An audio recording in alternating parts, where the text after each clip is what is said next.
As the mystery of Malaysia Airlines Flight 370, the Boeing 777 bound for Beijing that vanished seemingly without a trace, approaches the 2-week mark, the talking heads of the corporate news networks are becoming increasingly desperate to fill the 24/7 news cycle with meaningless speculation and blather.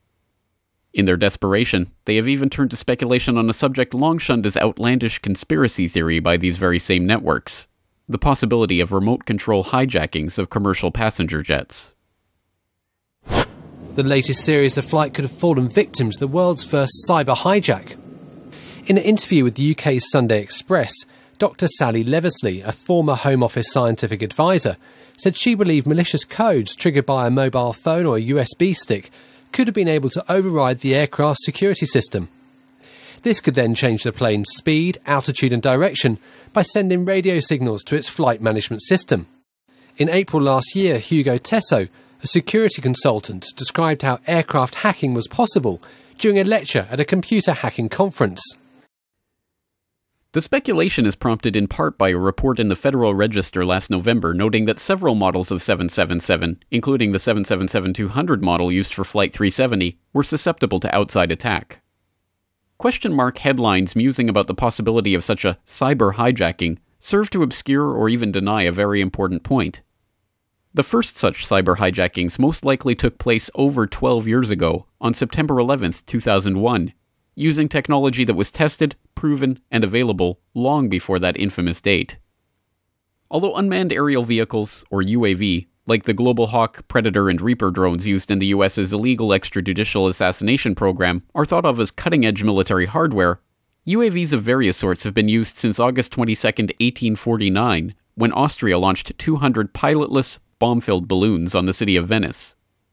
Development of UAVs continued with radio-controlled drones and pilotless torpedoes developed in World War I, the creation of the U.S. Air Force's pilotless aircraft branch in 1946, the deployment of military UAVs in the Vietnam War, Israel's development of the first drone with real-time surveillance capabilities in the Yom Kippur War, and U.S. use of the technology in Grenada before the birth of the modern era with the extensive deployment of Pioneer drones in the first Gulf War. When it comes to the remote control of civilian aircraft, President Bush stated in late September 2001 that he would devote federal funds to developing new technologies for combating the threat of hijacking, including remote control technology. And we will look at all kinds of technologies to make sure that our airlines are safe, and for example, including technology to enable controllers to take over distressed aircraft and land it by remote control.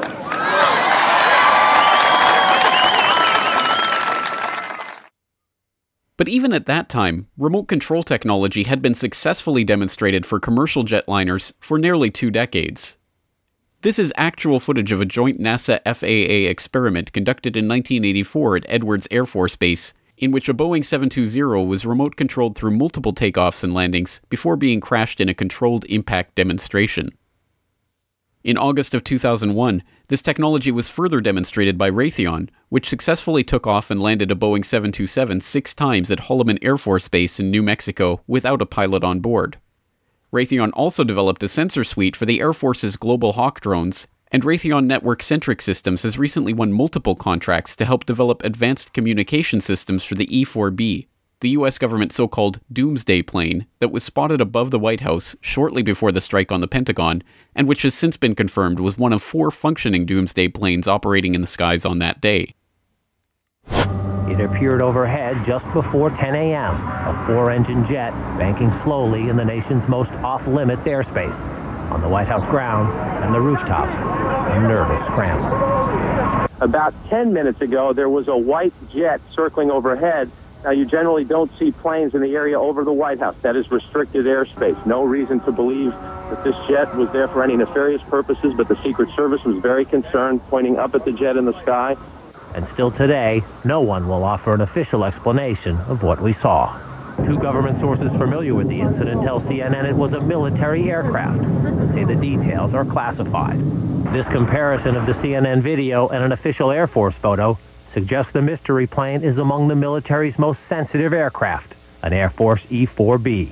Note the flag on the tail, the stripe around the fuselage, and the telltale bubble just behind the 747 cockpit area. Curiously, on 9/11 itself, Raytheon employees with ties to the company's electronic warfare division, including a man described as the company's Dean of Electronic Warfare and multiple senior engineers for electronic systems, were among the listed passengers on each of the 3 planes that hit their targets that day. Raytheon also had an office in WTC-2 on the 91st floor, and despite the fact that there were only 4 survivors from the Twin Towers who were above the impact zone at the time of the plane hits, no Raytheon employees died in the office that day. Another curious connection presents itself in Dov Zakheim, the comptroller of the Bush Pentagon and, until taking over his Pentagon role in 2001, CEO of SPC International, a subsidiary of System Planning Corporation, which provides a so-called flight termination system for the U.S. military that the company boasts provides a fully redundant turnkey range safety and test system for remote control and flight termination of airborne test vehicles. As comptroller of the Pentagon, Zakheim was responsible for the trillions of dollars that could not be accounted for in the Pentagon's books at the time of 9/11, and which prompted Secretary of Defense Rumsfeld to declare a war on bureaucracy on September 10th, 2001. Pentagon, the day before 9/11, Secretary of Defense Donald Rumsfeld declared war, not on foreign terrorists. The adversary is closer to home. It's the Pentagon bureaucracy. He said money wasted by the military poses a serious threat. In fact, it could be said that it's a matter of life and death. Rumsfeld promised change, but the next day, the world changed. And in the rush to fund the war on terrorism, the war on waste seems to have been forgotten. My 03 budget calls for more than $48 billion in new defense spending. More money for the Pentagon when its own auditors admit the military cannot account for 25% of what it already spends. According to some estimates, we cannot track $2.3 trillion in transactions. Flight 77 was supposedly piloted by Hani Hanjour, a flight school dropout who could not handle a Cessna 172, but somehow managed to steer a 757 in an 8,000-foot descending 270-degree corkscrew turn at 500 miles per hour to come exactly level with the ground. Neither experienced pilots nor aviation officials could believe that such a move could be pulled off with such precision at such high speeds by any but the most experienced pilot. Watching the flight on her radar screen, Dulles International Airport air traffic controller later remarked, "The speed, the maneuverability, the way that he turned, we all thought in the radar room, all of us experienced air traffic controllers, that was a military plane." By what we are expected to believe is a massive coincidence, the flight ended up hitting the Pentagon in the budget analyst office, where the DoD staffers overseen by Zakheim were working on the question of the missing trillions. This is a picture of the location of the victims of the Pentagon attack that was released as part of the prosecution exhibits at the trial of Zacarias Moussaoui. It depicts the offices that were destroyed in the attack, including the office of Resource Services Washington, a team of 65 civilian accountants, bookkeepers, and budget analysts, 34 of whom died on September 11, 2001. As a Pittsburgh Post-Gazette article of December 20th, 2001 noted, Robert Jaworski, the director of the office, was faced with the task of choosing which of his colleagues' funerals he would attend because he could not physically attend them all. The office's role in processing information regarding the unaccounted for $2.3 trillion has never been established by outside researchers, and in fact has never even been inquired into by professional journalists. An Arlington County after-action report on the rescue and cleanup response at the Pentagon, however, notes that, quote, "It was also the end of the fiscal year, and important budget information was in the damaged area." As 9/11 researcher Aidan Monahan told the Corbett Report in 2011, the remote control hypothesis also makes sense of various anomalies in the flight path of United 175 that hit World Trade Center 2. Well, there are many video clips of United Airlines Flight 175 striking World Trade Center Building 2 on September 11. And there was one in particular I noticed when looking around at different clips that captures most of the last 13 seconds of the flight of United 175 as it approached World Trade Center 2. And in fact, it does capture virtually all of the last 8 seconds. And what I noticed during this clip was as the the plane approached, and the angle of the camera was such that you could actually see the angle of the bank angle of the aircraft with respect to its location, with respect to the building as it was approaching. It just was a very ideal, almost type of shot. And what one can notice is that the plane begins its banked 20-degree turn about 1.5 miles from the building, and without correction would have been able to strike the building from that distance, which is, in my opinion, a rather remarkable feat for an untrained pilot. What it does require is the precise coordination of at least two factors: the selection of a correct bank angle from the given location from where you are making this turn, and also traveling at a rate of 799 feet per second, the initiation of this turn at the precisely correct time. Because the turn that we observed, had it started rather a second sooner even or later than observed, means the plane misses the building by 799 feet necessarily. And in my view, possibly suggested the role of flight control computers or other avionics and autopilot systems, as opposed to the unproven allegation of hijacker pilots in control of these airplanes. As incredible as such a narrative is to the general public, that incredibility stems largely from the media's steadfast refusal to report on the proven technologies to accomplish such a cyber hijacking that have been available for well over a decade. Whether or not Flight 370 was the victim of such an attack, or something different altogether, remains to be seen.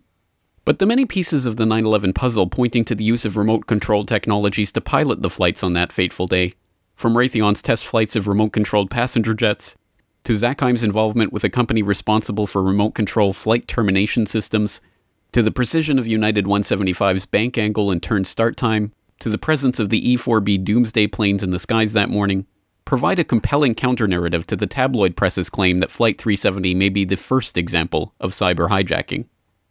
One other piece of that puzzle provides yet further credence to the claim of remote-control planes on 9/11. In a story so bizarre that it simply cannot be shoehorned into the official 9/11 story, and thus has been ignored, police officers stopped a strange van near their temporary command post next to the still smoldering Twin Towers while the chaos unfolded on the morning of 9/11. According to the official report of the Mineta Transportation Institute, there were continuing moments of alarm. A panel truck with a painting of a plane flying into the World Trade Center was stopped near the temporary command post. It proved to be rented to a group of ethnic Middle Eastern people who did not speak English. Fearing that it might be a truck bomb, the NYPD immediately evacuated the area, called out the bomb squad, and detained the occupants until a thorough search was made. The vehicle was found to be an innocent delivery truck. The plane got explosives on King and 6th Avenue. King on 6th Avenue, you say? We need the bomb squad. One of those remote control planes filled with explosives. Five the message about the remote control plane. Jason Torres on the air.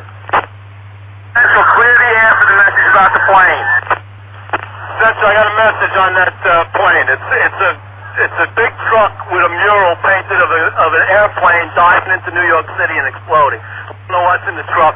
The truck is in between 6th and 7th on King Street. Alright, Central, I'll send the issue to the bomb squad there for Westgate.